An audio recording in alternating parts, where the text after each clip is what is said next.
Welcome to altitude IAS. और आज हम लोग देख रहे हैं PYQs टू MCQs, जिसके अंतर्गत हम लोग प्रीवियस ईयर क्वेश्चंस को देखते हैं टॉपिक के हिसाब से, और उसके हिसाब से जो न्यूज़पेपर में टॉपिक आता है फिर हम लोग नए क्वेश्चंस ड्रॉ करते हैं, ताकि जिसके आए जाने की संभावना अधिक होती है।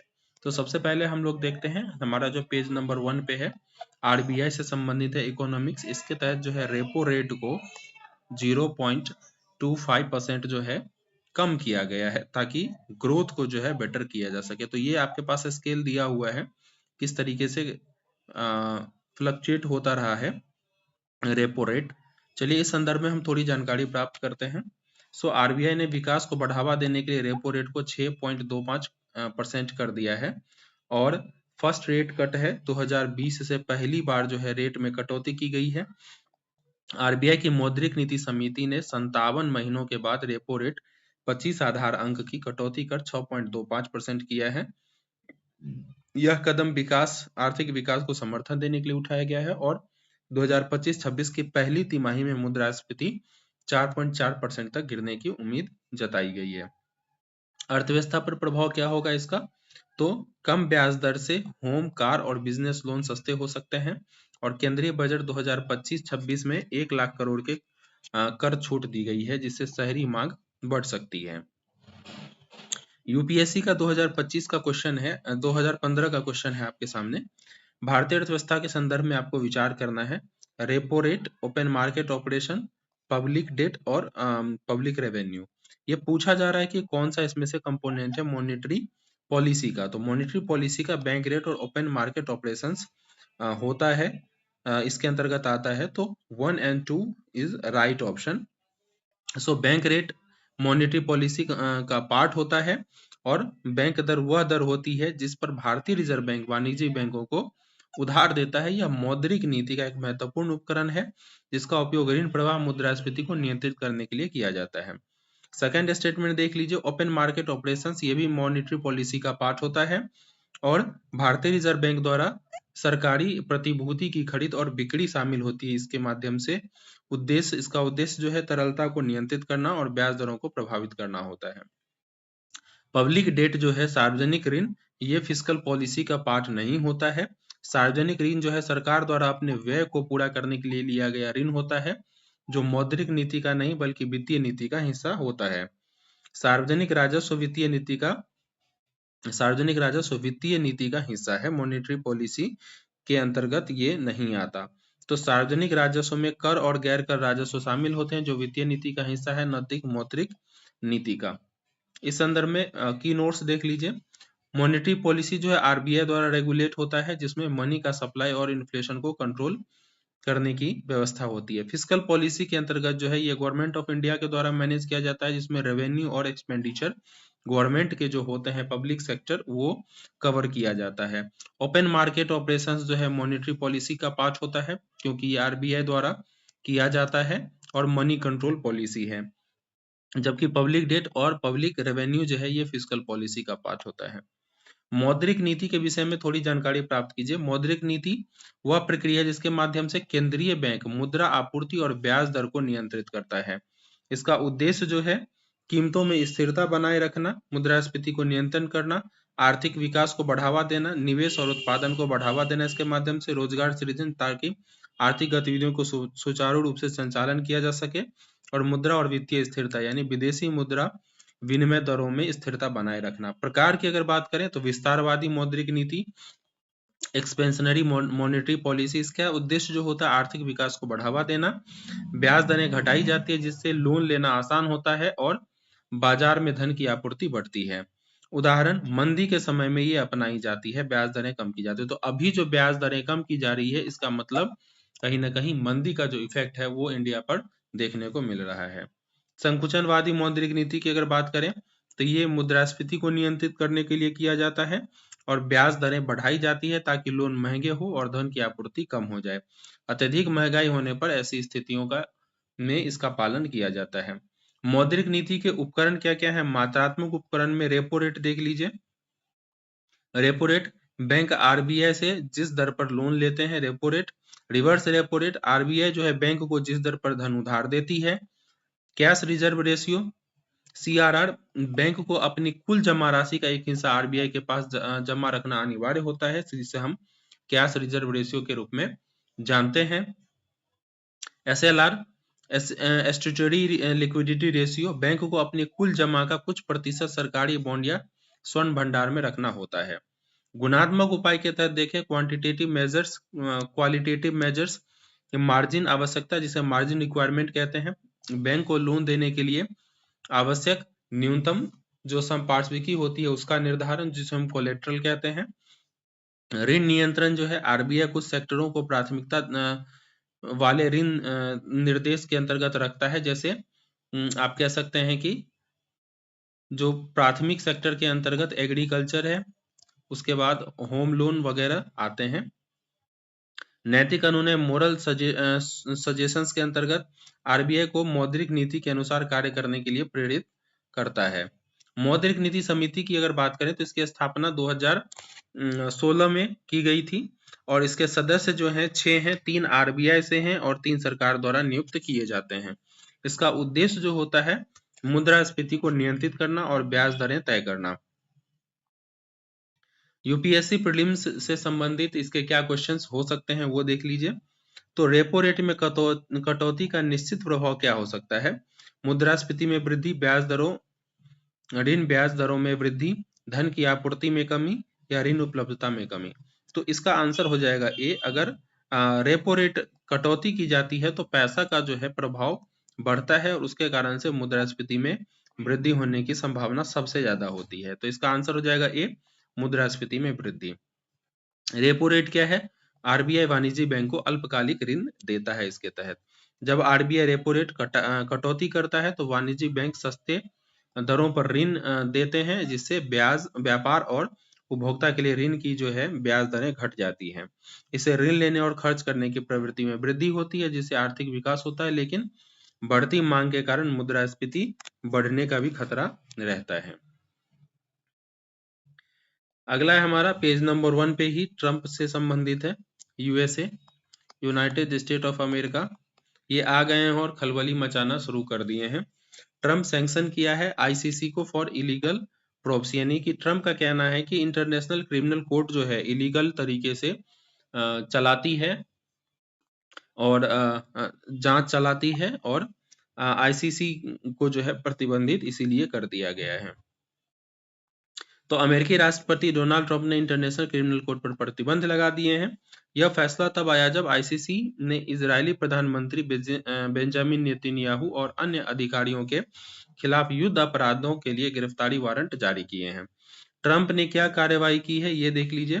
तो ICC के अधिकारियों की संपत्ति फ्रीज कर दी गई है और यात्रा प्रतिबंध लगा दिया गया है। उन सभी पर प्रतिबंध लगाया गया जो अमेरिका और इजराइल के खिलाफ जांच में शामिल हैं। ICC पर शक्ति के दुरुपयोग और अवैध जांच का आरोप लगाया गया है। ICC ने खिलाफ जो वारंट जारी किया है वो देख लीजिए।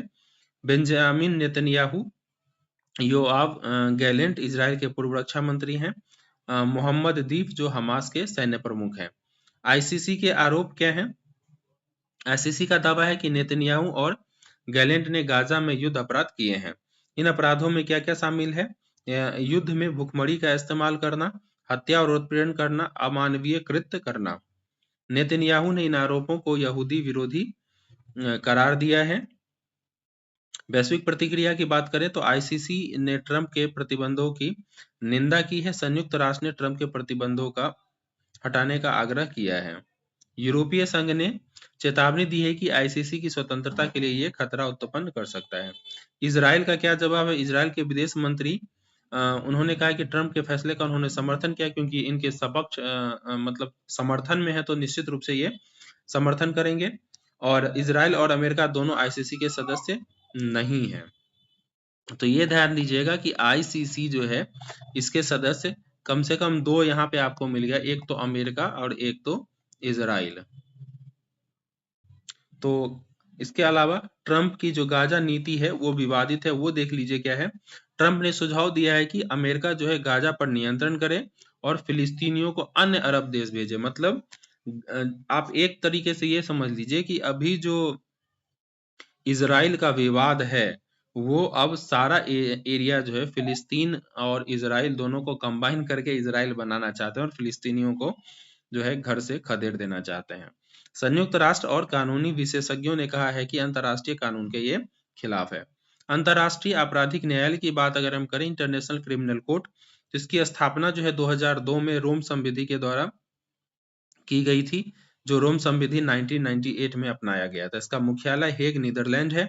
सदस्य जो है 124 है, इसमें भारत भी सदस्य नहीं है। तो आप समझ लीजिए, अमेरिका सदस्य नहीं है, इजराइल सदस्य नहीं है, इंडिया सदस्य नहीं है। उद्देश्य युद्ध अपराध, मानवता के विरुद्ध अपराध, नरसंहार और आक्रामकता अपराधों की सुनवाई ये करता है। आईसीसी का अधिकार क्षेत्र क्या है? ये नरसंहार अगर होता है, किसी जाति, धर्म या नस्ल के लोगों का संहार किया जाता है, उससे संबंधित ये क्षेत्राधिकार है। इसका युद्धक अपराध के संबंध में क्षेत्राधिकार है, जिसमें युद्ध के दौरान नागरिकों पर हमले, यातना और बलात्कार की घटनाएं होती है। मानवता के विरुद्ध अपराध, बड़े पैमाने पर हत्या, गुलामी, उत्पीड़न इससे संबंधित है। आक्रामकता अपराध, जिसके अंतर्गत जो है किसी देश पर अवैध आक्रमण किया जाता है, वो भी इससे संबंधित है। रोम संविधि और सदस्यता की बात करें तो ये 2002 में लागू हो गया था, 1998 में अपनाया गया था, और भारत, अमेरिका, रूस, चीन इसके सदस्य नहीं है। तो ये समझ लीजिए काफी महत्वपूर्ण है। यूएसए, रसिया, चाइना जो बड़े कंट्री हैं वो इसके सदस्य नहीं है, और साथ ही साथ इंडिया भी इसका सदस्य नहीं है। और अभी आपने पढ़ लिया कि इजराइल भी जो इसका सदस्य नहीं है। प्रमुख मामले अगर देखें जो हैंडल किए गए हैं आईसीसी के द्वारा, तो ये उमर अल बशीर जो है नरसंहार के आरोप थे इनके ऊपर। थॉम्स लुबांगा, बच्चों को सैनिक बनाने का आरोप था इनके ऊपर। जोसेफ कोनी, युद्धक अपराध इसके ऊपर था। व्लादिमीर पुतिन जो है यूक्रेन युद्ध में युद्ध अपराध के लिए वारंट इन पे जारी किया गया था।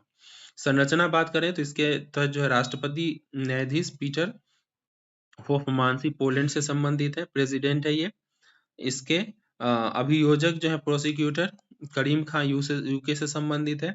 न्यायाधीश जो है 18 न्यायाधीश इसमें शामिल हैं, और इसके जो प्रमुख अंग हैं उसमें प्रेसिडेंसी, न्यायिक विभाग, आयोजन कार्यालय और रजिस्ट्री इसके अंतर्गत शामिल है।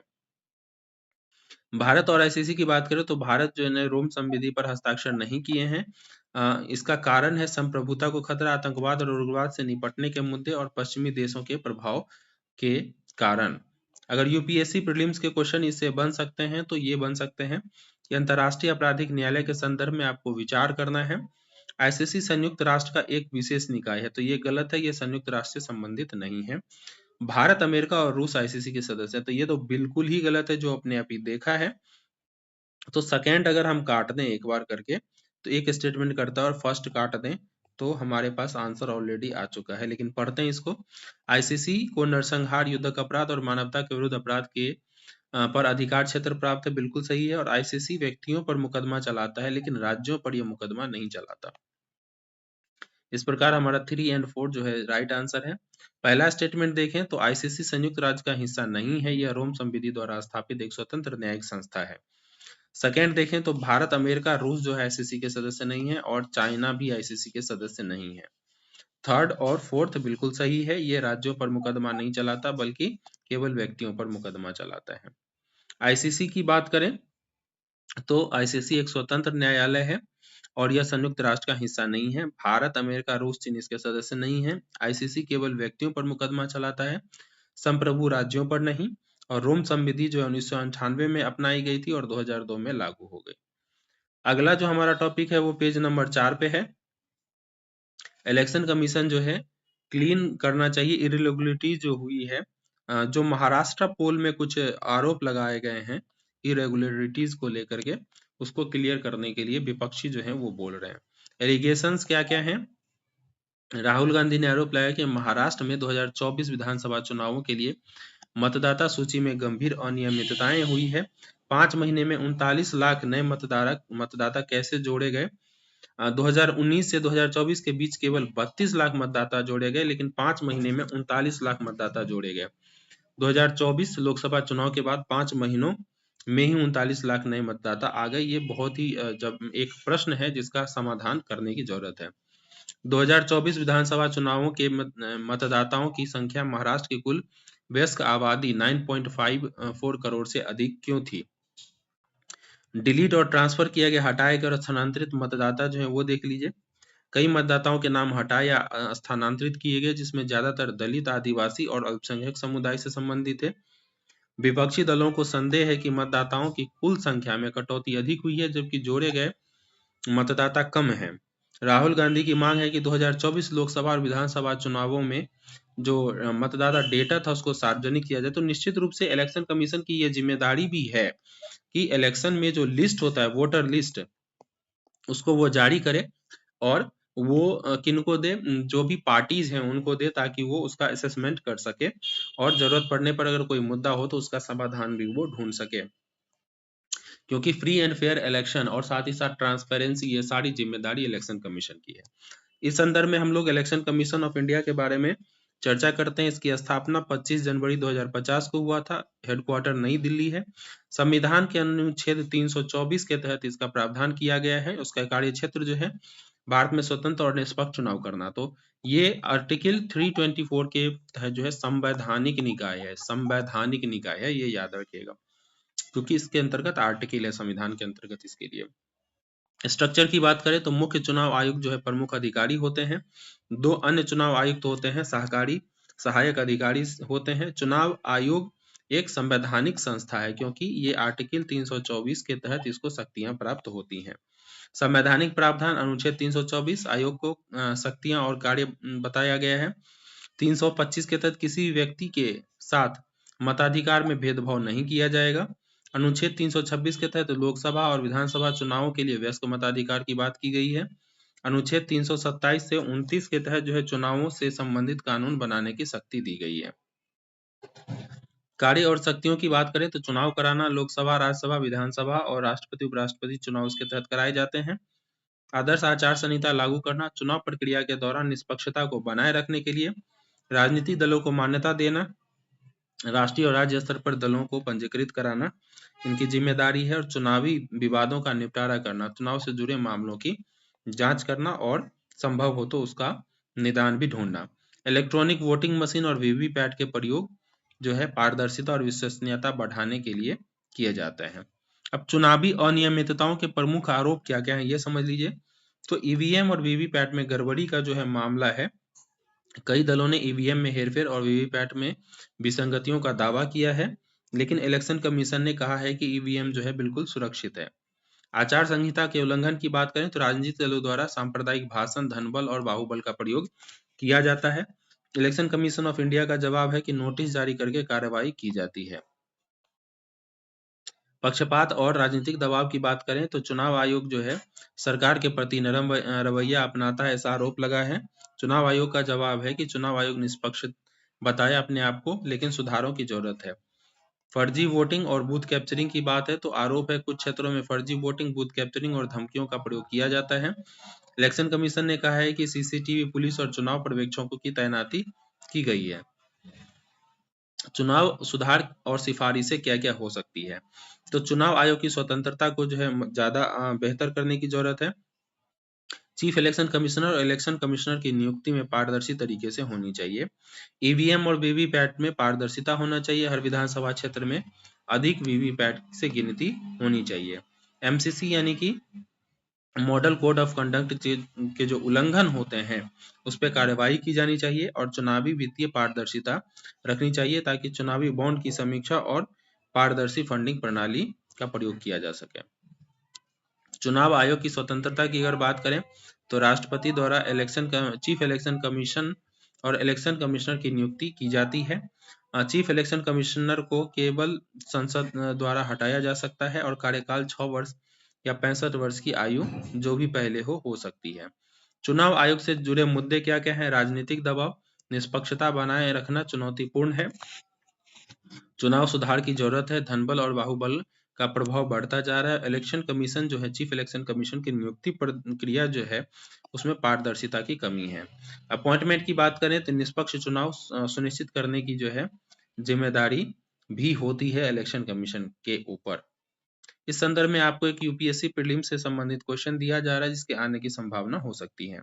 तो इलेक्शन कमीशन ऑफ इंडिया के संदर्भ में आपको विचार करना है। भारतीय निर्वाचन आयोग जनप्रतिनिधि अधिनियम 1951 के तहत एक सांविधिक निकाय है। तो आपको पहले ही बताया गया था कि आर्टिकल 224 के तहत ये संवैधानिक निकाय है, तो पहला गलत हो गया। अगर हम पहला काट दें तो और दो ऑप्शन हमारे पास बचा हुआ है। तो सेकंड पढ़ते हैं। निर्वाचन आयोग लोकसभा, राज्यसभा, राज्य विधानसभा और राष्ट्रपति तथा उपराष्ट्रपति के चुनाव कराने के लिए जिम्मेदार है। बिल्कुल सही है। निर्वाचन आयोग चुनावी विवादों को सुलझाने के लिए अंतिम प्राधिकारी नहीं है। इसके कोई भी पक्ष जो है न्यायालय जा सकता है, तो ये भी गलत है। तो पहला केवल जो सेकेंड ऑप्शन है वो हमारा सही हो जाता है। फर्स्ट गलत क्यों है? क्योंकि ये अनुच्छेद 324 के तहत स्थापित एक संवैधानिक निकाय है। अगर थर्ड की बात करें तो निर्वाचन आयोग जो है चुनाव विवादों का अंतिम प्राधिकरण नहीं है, बल्कि चुनाव याचिका उच्च न्यायालय में दायर की जाती है और सर्वोच्च न्यायालय में अपील भी की जा सकती है। इलेक्शन कमीशन ऑफ इंडिया की बात करें तो संवैधानिक निकाय है अनुच्छेद 324 के तहत। यह लोकसभा, राज्यसभा और विधानसभा, राष्ट्रपति, उपराष्ट्रपति का चुनाव कराती है। चुनावी विवादों का निपटारा न्यायालय द्वारा किया जा सकता है और चुनावी याचिकाएं जो है उच्च न्यायालय में दायर की जाती है और अपील जो है सर्वोच्च न्यायालय में की जाती है। अगला जो हमारा टॉपिक है वो पेज नंबर 5 से संबंधित है। जो सेंटर ने होल्ड कर दिया है कंसल्टेशन स्टेट्स के साथ बायो मैन्युफैक्चरिंग फैसिलिटीज के लिए। तो इसका हम लोग थोड़ा डिटेल में देखते हैं जानकारी। सेंटर और स्टेट जो है डिस्कस किया है setting up bio manufacturing facilities को लेकर के। की इनिशिएटिव जो है बायो E3 है। केंद्र सरकार ने biotechnology for economic bio E3 जो है उसका आप फुल फॉर्म देख लीजिए, biotechnology for economy, environment and employment, इसी को बायो E3 नीति कहा जाता है, जिसे अगस्त 2024 में मंजूरी दी गई है। राज्य केंद्रित जैव प्रौद्योगिकी नीतियों की आवश्यकता क्यों है ये समझ लीजिए। वर्तमान में कई राज्यों के पास जैव निर्माण से संबंधित कोई नीति नहीं है। राज्य और केंद्र सरकार के बीच बेहतर समन्वय से नई बायोटेक कंपनियों का उभरना संभव हो सकेगा। केंद्र सरकार जो है जैव निर्माण को बड़े निवेशक और लाभ का क्षेत्र मान रही है। बायो E3 की बात करें तो भारत की जैव प्रौद्योगिकी के लिए एक नई दिशा निर्देश है। इसके तहत इसकी स्वीकृति 2024 अगस्त में हुई थी। उद्देश्य जो है इसका उच्च प्रदर्शन जैव निर्माण को बढ़ावा देना। मुख्य लक्ष्य की बात करें तो हरित विकास और पारितंत्र जैव अर्थव्यवस्था को प्रोत्साहित करना इसका लक्ष्य है। प्रमुख क्षेत्र जो है जैव आधारित रसायन और एंजाइम का निर्माण करना, स्मार्ट प्रोटीन और कार्यात्मक खाद्य पदार्थ का निर्माण करना, सटीक जैव चिकित्सा, जलवायु सहनशील कृषि, कार्बन कैप्चर और उसका उपयोग, भविष्यवादी समुद्री और अंतरिक्ष अनुसंधान इसके अंतर्गत आते हैं। रणनीति की अगर बात करें तो जैव निर्माण हब की स्थापना, उद्योग साझेदार और स्टार्टअप के लिए सहयोग केंद्र की स्थापना की जा रही है। सार्वजनिक निजी भागीदारी को बढ़ावा दिया जा रहा है। मानव संसाधन का कौशल प्रशिक्षण दिया जा रहा है। नियमित सक्षमता और अंतर मंत्रालय समन्वय इसके तहत की जानी है। अंतर्राष्ट्रीय सहयोग, वैश्विक साझेदारी के माध्यम से ज्ञान और संसाधन साझा करना भी इसका एक रणनीति है। राज्यों की भूमिका की बात करें तो बायो E3 सेल की स्थापना राज्यों में करने की जरूरत है। राज्य और राष्ट्रीय हितधारकों के बीच ज्ञान हब के रूप में कार्य करना, राज्य की विशिष्ट आवश्यकताओं के अनुसार जैव निर्माण पहलों को बढ़ावा देना इसका उद्देश्य है। बायो मैन्युफैक्चरिंग एक परिचय देख लीजिए। बायो मैन्युफैक्चरिंग क्या होता है? बायो मैन्युफैक्चरिंग प्रक्रिया है जिसमें जीवित कोशिकाओं, बैक्टीरिया, यीस्ट और जैव अणुओं का उपयोग करके जैविक उत्पाद बनाए जाते हैं। बायो मैन्युफैक्चरिंग जो प्रोसेस है इसके तहत इसका उपयोग दवा, कृषि, पर्यावरण और ऊर्जा क्षेत्र में किया जाता है। प्रमुख उपयोग की बात करें तो जैव चिकित्सा, टीका, इंसुलिन, एंटीबायोटिक, जेनेटिक थेरेपी वगैरह, स्मार्ट फूड और पौष्टिक खाद्य पदार्थ का निर्माण जैसे पौधों पर आधारित मांस, किण्वित प्रोटीन और जैव फोर्टिफाइड खाद्य पदार्थ का निर्माण करना। जैव ऊर्जा की बात करें तो जैव ईंधन, बायो डीजल, बायो एथेनॉल और कार्बन कैप्चर इसके अंतर्गत आते हैं। औद्योगिक बायोटेक्नोलॉजी की बात करें तो एंजाइम, बायोटेक, प्लास्टिक और ग्रीन केमिकल्स का निर्माण करना। कृषि और पर्यावरण की बात करें तो जैव कीटनाशक, जैव उर्वरक और मिट्टी की गुणवत्ता में सुधार करना इसके तहत आते हैं। अब एक यूपीएससी से संबंधित क्या प्रीलिम्स क्वेश्चन बन सकते हैं ये देख लीजिए। बायो मैन्युफैक्चरिंग के संदर्भ में निम्न कथनों पर आपको विचार करना है। बायो मैन्युफैक्चरिंग में जैविक उत्पादों के उत्पादन के लिए जीवित कोशिकाओं, बैक्टीरिया, यीस्ट और अजैव अणुओं का उपयोग किया जाता है। तो ये पहला बिल्कुल सही है। बायो मैन्युफैक्चरिंग मुख्य रूप से और केवल फार्मास्यूटिकल क्षेत्र में टीकों और इंसुलिन के उत्पादन के लिए उपयोग किया जाता है। बिल्कुल सेकंड गलत हो जाएगा, और अगर सेकंड गलत हो जाता है तो आंसर हमारा ऑलरेडी आ चुका है, लेकिन थर्ड पढ़ लेते हैं। बायो मैन्युफैक्चरिंग जैव ईंधन, बायोप्लास्टिक और जैव उर्वरकों के उत्पादन करके सतत विकास में योगदान देती है। बिल्कुल सही है थर्ड ऑप्शन। तो 1 एंड 3 जो है इसका सही ऑप्शन हो जाएगा। सेकंड क्यों गलत है? बायो मैन्युफैक्चरिंग सिर्फ फार्मास्यूटिकल क्षेत्र तक सीमित नहीं है, यह कृषि, ऊर्जा, पर्यावरण, औद्योगिक जैसे जैव प्रौद्योगिकी में प्रयुक्त हो सकती हैं। इसके संदर्भ में हमने आपको डिटेल जानकारी दे दी है, और आज का हमारा यहीं पे खत्म होता है न्यूज़ एनालिसिस। मिलते हैं मंडे को, तब तक के लिए बहुत बहुत धन्यवाद।